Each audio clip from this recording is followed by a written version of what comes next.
നമസ്കാരം, ന്യൂസ് കേരള ടുഡേയിലേക്ക് സ്വാഗതം. രാകേഷ് ശർമ്മയ്ക്ക് ശേഷം ബഹിരാകാശത്ത് എത്താൻ ലക്ഷ്യമിട്ട ഇന്ത്യൻ പൗരൻ ശുഭാൻശു ശുക്ലയ്ക്ക് ലക്ഷ്യത്തിൽ എത്താൻ വീണ്ടും കാത്തിരിക്കേണ്ടി വരും. ആക്സിയം 4 വിക്ഷേപണം ഇന്നില്ല. ജൂൺ 11 അന്താരാഷ്ട്ര ബഹിരാകാശ നിലയത്തിലേക്ക് വിക്ഷേപിക്കാൻ നിശ്ചയിച്ചിരുന്ന ആക്സിയം 4 ദൗത്യത്തിന്റെ വിക്ഷേപണം വീണ്ടും മാറ്റിവെച്ചു. 3 തവണ മാറ്റിവെച്ച യാത്രയാണിത്. പരിശോധനകളിൽ ദ്രാവക ഓക്സിജൻ ചോർച്ച കണ്ടെത്തിയതിനെ തുടർന്നാണ് കാലതാമസം. പരിശോധനകൾ തുടരുന്നുവെന്നും വിക്ഷേപണ തീയതി പിന്നീട് അറിയിക്കുമെന്നും സ്പേസ് എക്സ് അറിയിച്ചു. ബംഗാൾ ഉൾക്കടലിൽ ചക്രവാത ചുഴി, മഴ വീണ്ടും ശക്തമാകുന്നു. കാലവർഷം വീണ്ടും സജീവമാകുന്നതോടെ സംസ്ഥാനത്ത് മഴ ശക്തമാകും. വരുന്ന 7 ദിവസം ശക്തമായ മഴയ്ക്ക് സാധ്യതയുണ്ട്. കേരളത്തിന് മുകളിൽ പടിഞ്ഞാറൻ, വടക്കു പടിഞ്ഞാറൻ കാറ്റ് ശക്തമാകും. 14 വരെ കേരള, കർണാടക, ലക്ഷദ്വീപ് തീരങ്ങളിൽ മത്സ്യബന്ധനം പാടില്ല. മഴ മുന്നറിയിപ്പിനെ തുടർന്ന് വിവിധ ജില്ലകളിൽ കേന്ദ്ര കാലാവസ്ഥ വകുപ്പ് ഓറഞ്ച്, യെല്ലോ അലർട്ടുകൾ പ്രഖ്യാപിച്ചു. തിരുവനന്തപുരം ജില്ലയിൽ ഒറ്റപ്പെട്ട ഇടങ്ങളിൽ ഇടത്തരം മഴയ്ക്കും മണിക്കൂറിൽ 30 കിലോമീറ്റർ വരെ വേഗത്തിൽ ശക്തമായ കാറ്റിനും മറ്റെല്ലാ ജില്ലകളിലും ഒറ്റപ്പെട്ട ഇടങ്ങളിൽ നേരിയ മഴയ്ക്കും സാധ്യതയുണ്ടെന്ന് മുന്നറിയിപ്പിൽ പറയുന്നു. നാളെ മുതൽ മഴ കൂടുതൽ ശക്തമാകുമെന്നും കാലാവസ്ഥ വകുപ്പ് അറിയിച്ചു.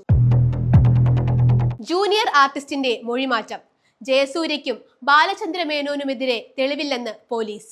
സെക്രട്ടേറിയറ്റ് ശുചിമുറിയിലേക്ക് പോകുമ്പോൾ ജയസൂര്യ അപമര്യാദയായി പെരുമാറിയെന്നായിരുന്നു പരാതി. പരാതിയിൽ പറയുന്ന ദിവസം സെക്രട്ടേറിയറ്റ് വളപ്പിൽ ഷൂട്ടിംഗ് നടത്തിയിട്ടുണ്ടെങ്കിലും ഓഫീസിലോ മുകളിലോ കയറാൻ അനുമതി നൽകിയിട്ടില്ല എന്ന് സർക്കാർ രേഖകളിൽ വ്യക്തമാണ്. ഇതേ സിനിമയുടെ ഷൂട്ടിങ്ങിനിടെ വഞ്ചിയൂർ ഹോട്ടൽ മുറിയിലേക്ക് വിളിച്ചു വരുത്തി അപമാനിച്ചു എന്നാണ് ബാലചന്ദ്ര മേനോന് എതിരായ പരാതി. എന്നാൽ പരാതിക്കാരി അവിടെ വന്നതിന് തെളിവില്ല. ഉപദ്രവത്തിൽ സാക്ഷി എന്ന് പറഞ്ഞ ജൂനിയർ ആർട്ടിസ്റ്റ് മൊഴി മാറ്റിയതിനെ തുടർന്ന് കേസിന് തിരിച്ചടിയായി.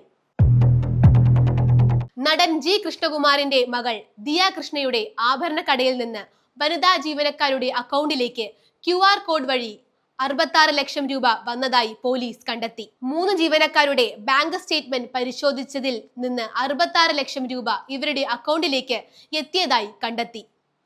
ഇത് സംബന്ധിച്ച് മൊഴി എടുക്കുന്നതിനായി പോലീസ് തിങ്കളാഴ്ച രാത്രി ഇവരുടെ വീടുകളിൽ എത്തിയിട്ടുണ്ടായിരുന്നുവെങ്കിലും ഇവർ സ്ഥലത്തില്ലായിരുന്നു.